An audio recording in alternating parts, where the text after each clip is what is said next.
falar agora sobre um assunto bem polêmico, porque a Câmara dos Deputados aprovou ontem uma série de medidas relacionadas à área da segurança pública, entre elas o fim da saidinha temporária dos presidiários, a famosa saída, certo, Paula Carvalho? Isso mesmo, Paulo Matias. Olha, foram 311 votos a favor, 98 contra e uma abstenção. O relator do projeto que extingue as saídas temporárias é o deputado Capitão Derrite, do PL de São Paulo. Agora esse texto retorna ao Senado e ainda depois disso precisa ser validado pelo presidente, caso aprovado pelo Senado. Bom, hoje a saída temporária é permitida pela legislação para presos do regime semiaberto, que já tenham cumprido o mínimo de 1/6 da pena, se for réu primário, e 1/4 se for reincidente. O preso precisa apresentar comportamento adequado, a autorização tem prazo de até 7 dias e pode ser concedida 5 vezes ao ano. Com a aprovação do pacote anticrime lá em 2019, o preso condenado por crime hediondo com morte já não tinha aí direito à saída temporária. Bom, o novo projeto coloca, além da extinção das saidinhas, o juiz como responsável por estabelecer se o preso pode ou não ter direito ao regime aberto, determinando inclusive se há necessidade do monitoramento eletrônico, que é o uso da tornozeleira eletrônica. O texto diz que o preso só terá direito à progressão de regime se ostentar boa conduta carcerária comprovada pelo diretor do estabelecimento, mas também pelo resultado do exame criminológico, respeitadas as normas que vedam a progressão. Paulinha, nós estamos ao vivo aqui na Jovem Pan News, são 10h49. Para vocês que chegaram agora, a gente está iniciando as discussões a respeito do fim da saída temporária da famosa saidinha aprovada na Câmara dos Deputados ontem. Temos o Ursão, Vini, ou ainda não? Ainda não temos o Ursão, daqui a pouquinho ele vai comentar sobre isso e outros assuntos. Eu começo por você, Zoe, porque tem bastidor, né, do que aconteceu na Câmara ontem. Tenho alguns bastidores aí, porque é meio complexo. Até eu e a Paulinha hoje na redação estávamos tentando saber o que cada coisa foi...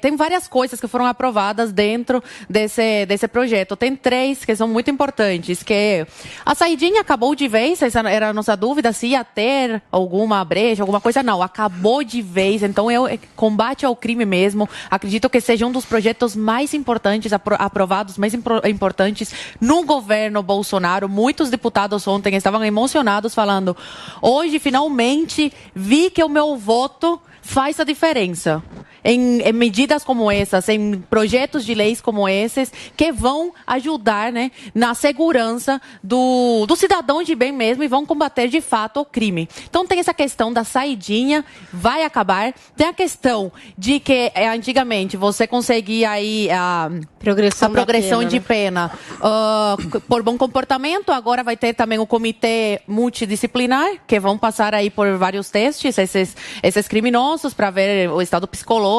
psiquiatra. Então tem esse comitê multidisciplinar. Antigamente eu acho um absurdo como era feito. Por bom comportamento, esse criminoso já tinha direito aí à progressão de pena, e a gente vê, não sei se vocês acompanharam aí o documentário, a minissérie da filha da Glória Pérez, do assassinato, que conta como foi o assassinato da Daniela Pérez, muito triste. Hoje os assassinos estão nas ruas, não cumpriram quase nada da pena. O assassino cumpriu 6 anos e 9 meses de prisão, salvo engano. A assassina, que eu me recuso a dar nomes aqui porque eu não quero dar palco a esses criminosos que num país sério estariam atrás das grades. A criminosa cumpriu 7 anos de prisão em alguns meses e estão aí soltos. Em nenhum país do mundo sério isso aconteceria. Esses criminosos estariam atrás das grades, porque essa vida perdida a gente não vai conseguir recuperar. A dor dessa mãe, a gente não vai conseguir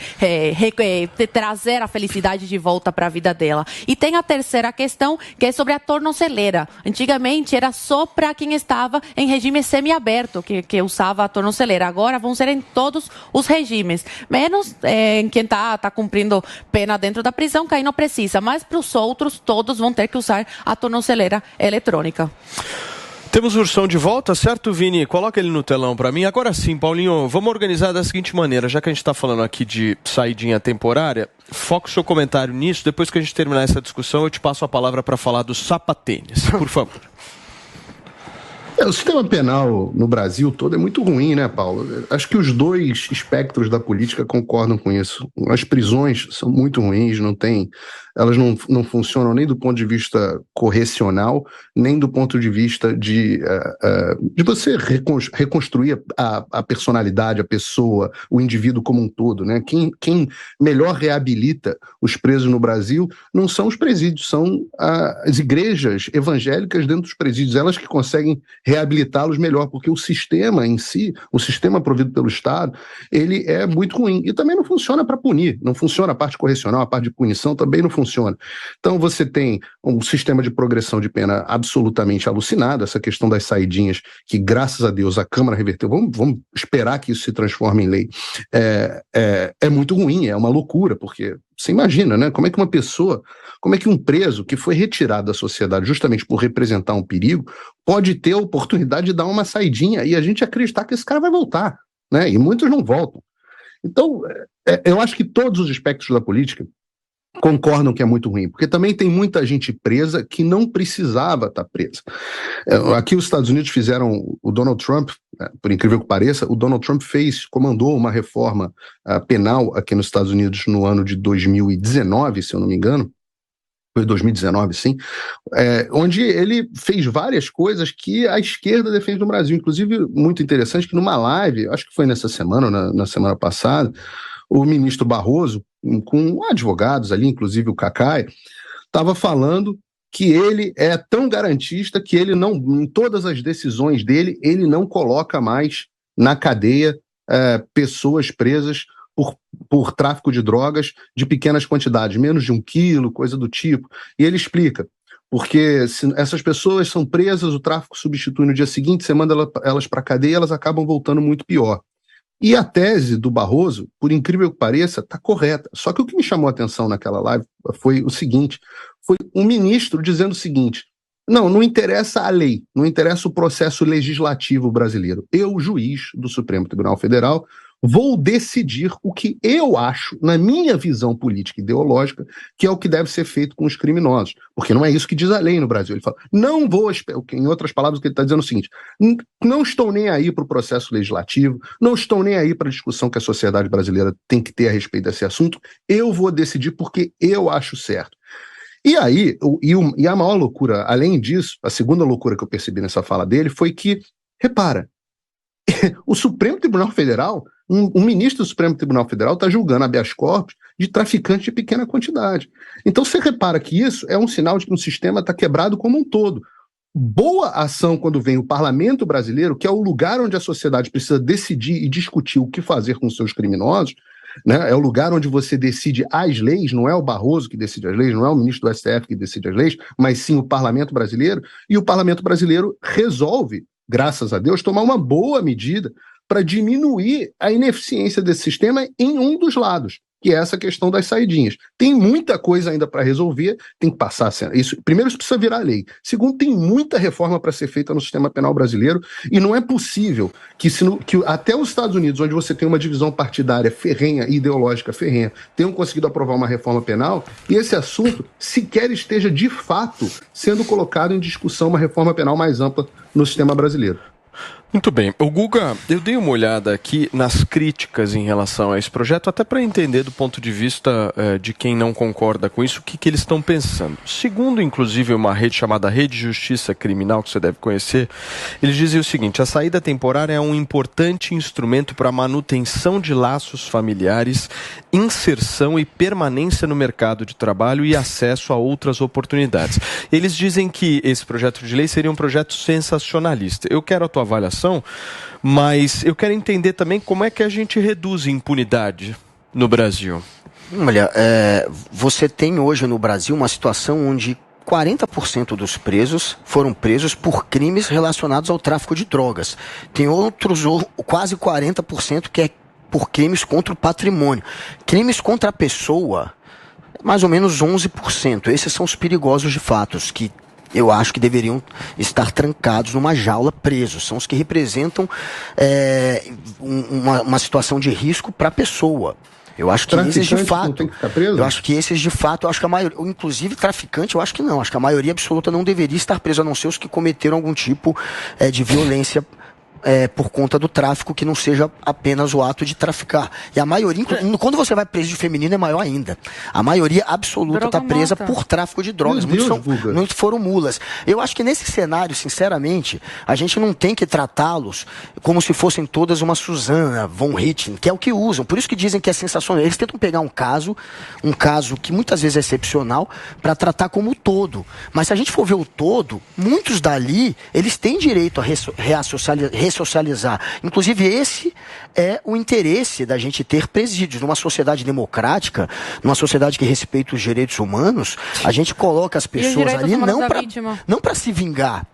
Não para apenas querer se vingar, apenas querer punir e trancar. A intenção é que aquela pessoa se reabilite. Agora, para ela se reabilitar, a gente tem que tratá-la com dignidade. Eu não estou dizendo que a gente tem que dar 5 saídas por ano como era feita.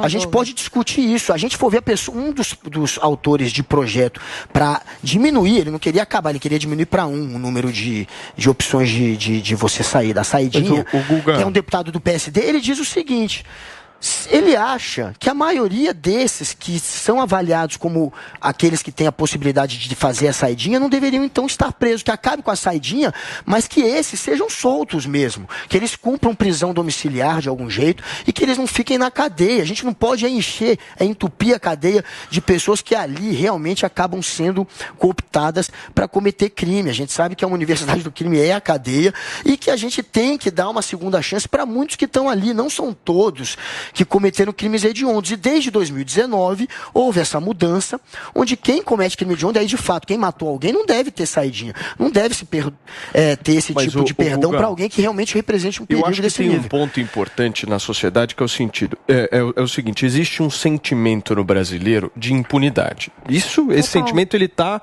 no brasileiro, enraizado. Tipo, aqui é o lugar que, pode fazer o que quiser. E a legislação, por muitas vezes, ela visa e tem um olhar muito mais adocicado para quem comete crime do que para quem sofre. Isso é fato. Se a gente for analisar, por exemplo, essa fala aqui dessa rede de justiça criminal, eles estão se baseando no seguinte: não, mas olha, em 2019, apenas 1% dos presos não retornaram porque é uma das argumentações de não haver acesso. Mas o meu ponto é o seguinte: é 0,99. Mas se esse 1% mas o meu ponto é o seguinte: mata alguém, é 1% a mais de gente na rua que cometeu crime e que com certeza vai reincidir, vai colocar a sociedade em risco novamente. Ou seja, se fosse um preso ou 2 presos, para mim dane-se. Eles colocam, 31 mil, por exemplo, eles soltam de uma vez aqui em São Paulo, uma saidinha, aí não retorna 1.000, às vezes acontece isso. Desses 31 mil, se a gente mantivê-los na cadeia, você acha que isso vai ser melhor para a sociedade ou você acha que isso não vai ter algum prejuízo na hora que eles retornarem? Não, são coisas se você diferentes. não dá a saidinha, eu falo. Se você não começa a permitir que ele tenha um vínculo, não só com a família, mas um vínculo produtivo de trabalho, porque essas saidinhas servem muitas vezes para isso.